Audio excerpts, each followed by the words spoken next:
Nasaan na kaya yung anak ko? Sana hindi siya nahawa sa virus. Kailangan ko siyang hanapin. Baka buhay pa talaga yung anak ko. Nasaan na kaya ang mami ko?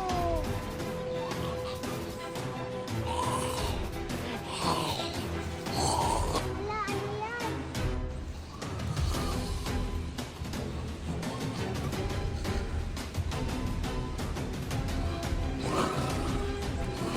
Tulong! Tulong! Tulong! Nasaan na kaya yung anak ko? Bakit hindi ko pa rin siya mahanap-hanap? Tulong! Tulong! Tulong! Parang may humingi ng tulong. Tulong! Tulong! Tulong! Tulong! Tulong! Tulong! Tulong! Tara na, bata. Bisan mo.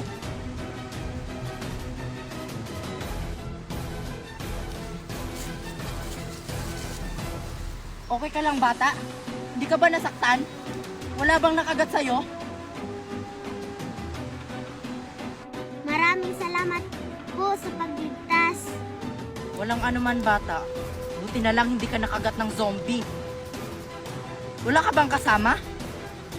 Wala po. Iasan yung mga magulang mo. Bakit ikaw lang mag-isa dito sa gubat? Baka mapano ka? Hindi ko alam asan ang mami ko. Diyos ko, kang bata ka. Baka mapano ka dito sa gubat. Ang cute mo pa naman. Tara na, ako na bahala sa'yo. Hanapin natin yung anak ko. Sana okay lang yung anak ko. Kagaya mo. Tara, hanapin natin yung anak ko. Baka buhay pa siya. Sana hindi siya naging zombie. Tara na.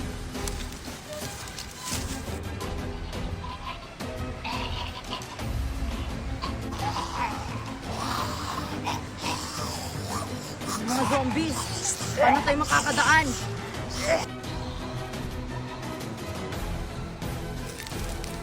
Anong gagawin natin, bata? Nakaharang sila sa daanan. Dito ka lang. Huwag kang umalis dyan, ha?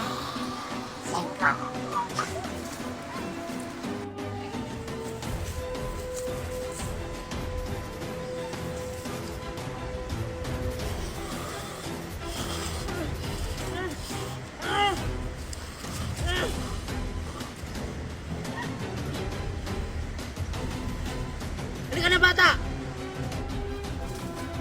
Dali! Aray! Dali mo.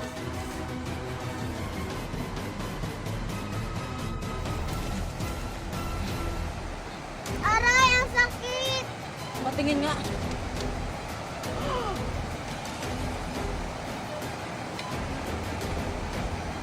Anong gagawin natin dyan?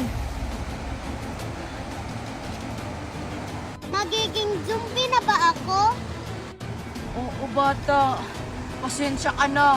Magiging zombie ka na kasi nakagat ka. Wala na akong Bata. Bata.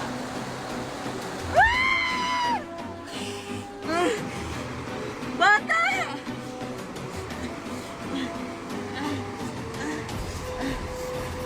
Patawarin mo ako sa gagawin ko.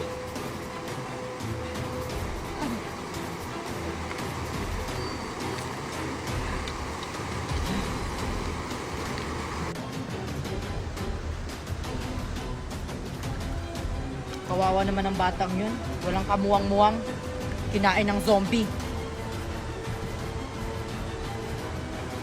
Ano yan?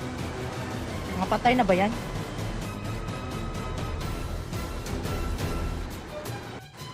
Patay na siguro yan. Kailangan kong tumawid sa kabila. Baka mahanap ko yung anak ko dun.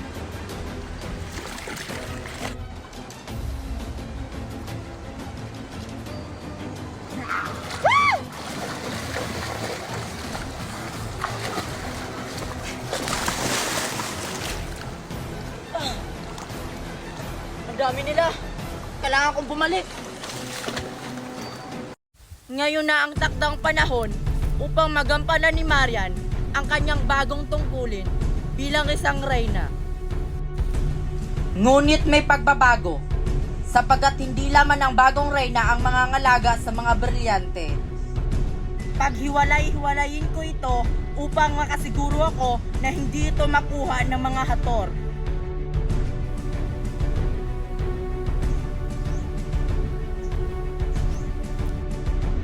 AJ, pumunta ka dito.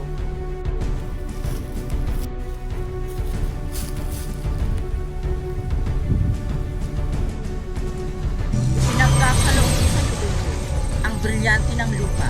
Naway ingatan mo ito at wag na wag mong pagpapalit kahit anumang bagay.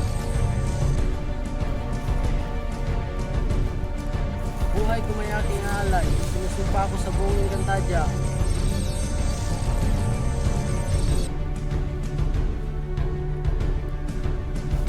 Rosita, pumunta ka dito.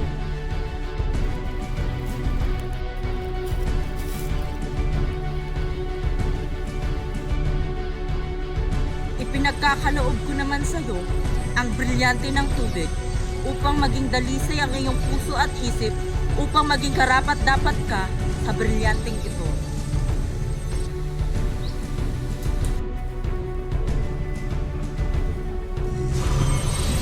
Gamit ang brilyanteng ito, sisikapin kong panatilihin ang kapayapaan ng buong Encantadia. Marian, pumunta ka dito.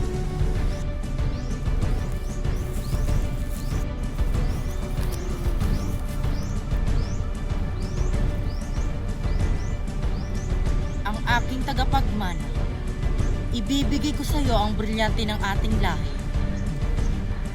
Ang brilyante ng hangin. Naway ipagpatuloy mo ang iyong pagiging mapagkalinga, mapagpalaya, at pagiging makatwiran. Hindi ko sisirain ang alaala ng aking ama. Kaya manalig kayo sa akin. Uunahin ko ang kapakanan ng Encantadia bago ang aking sarili. Joshua, aking pangalan.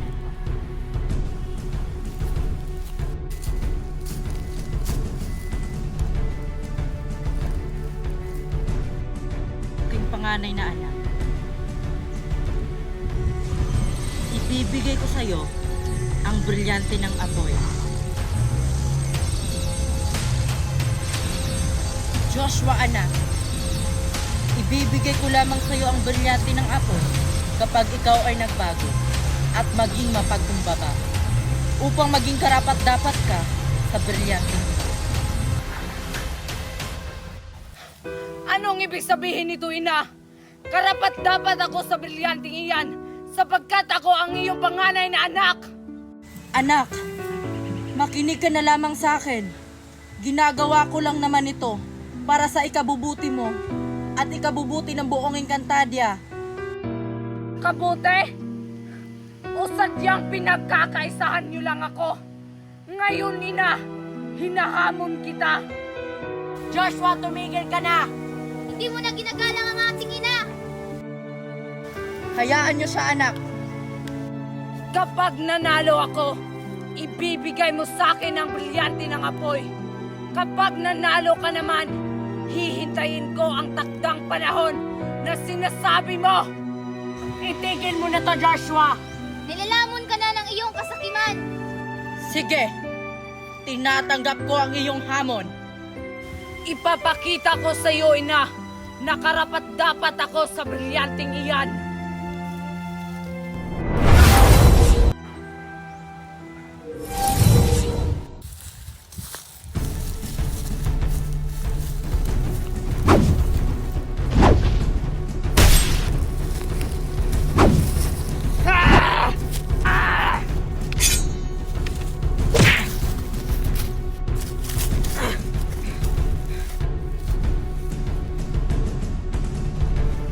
Anak, tigilan mo na to. Hindi kita nais masaktan. Sinaktan? Matagal niyo na akong sinaktan. Pinagkaisahan niyo akong lahat. Hinangiyaan ko na nga ni Marian yung trono. Pati ba naman brilyante ipagdadamot mo? Hindi totoo yan. Pantay-pantay ang pagmamahal ko sa inyong lahat. Hindi, ina. Mas mahal mo sila kesa sa akin. Ngayon, Sisiguraduhin kong matatalo kita!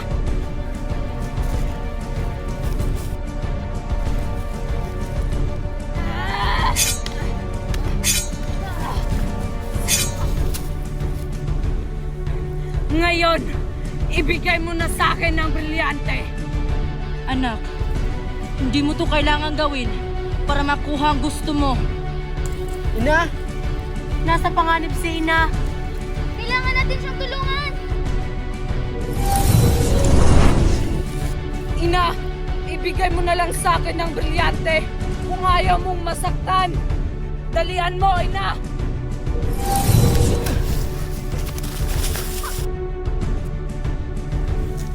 Sige, subukan mo gumalaw. Hindi! Hindi ako papayag! Ina, nanalo ako! Ibigay mo sa akin ang brilyante! Na, huwag mong ibigay sa kanya ang brilyante. Hindi siya ang karapat-dapat. oo nga ina, gagamitin lamang niya ito sa kasamaan. Anak, hindi to ang tanging paraan para makuha mo ang iyong nais. Ina, may kasunduan tayo. Kaya't ibigay mo na sa akin ang brilyante.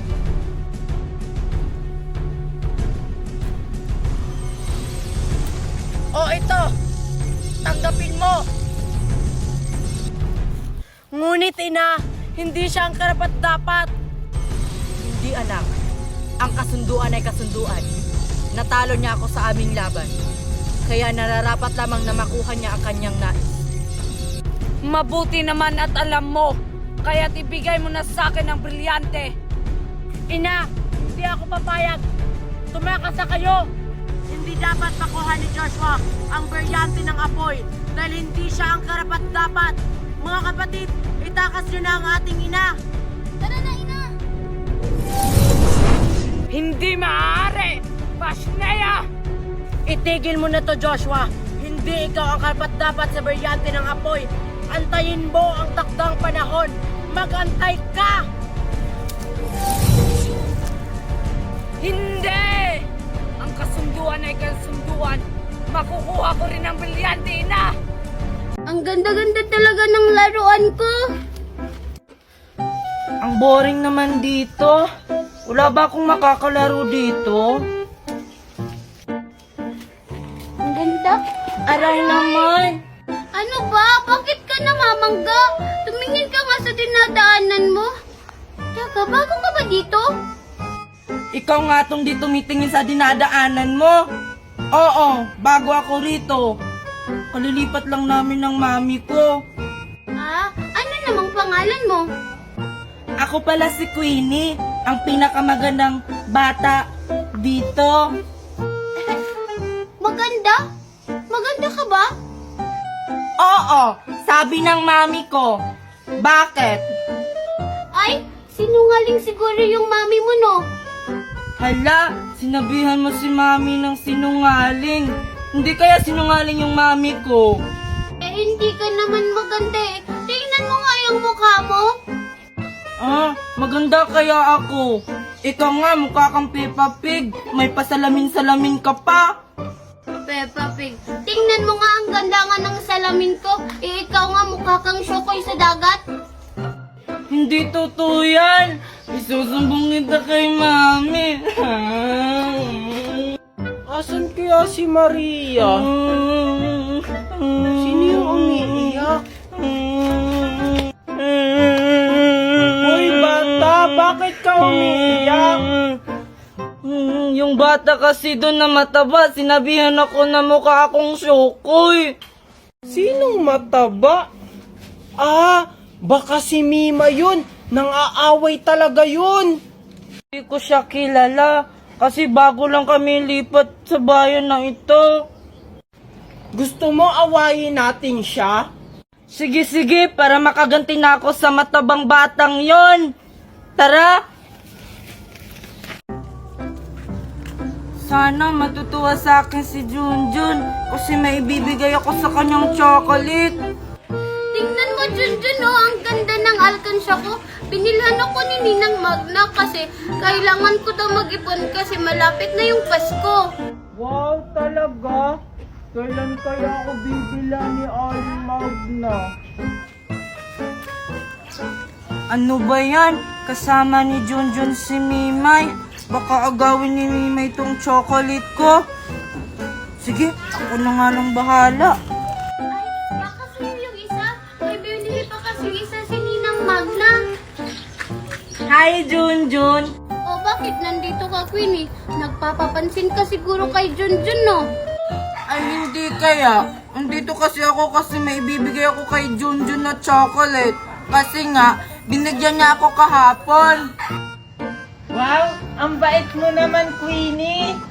Ano ka ba, Junjun? Maliit na bagay lang yan. Oh, sa'yo na tong isa. Talaga, Queenie. Thank you. Queenie, kanino yung isa? Akin ba yan? Oo, sa'yo to. Ito, oh. La, asa kung bibigyan kita? Di ba nga nangaaway ka? Lo, grabe ka naman sa akin, Queenie. Okay lang, mag-iipon na lang ako para makabili ako ng mas marami pa dyan.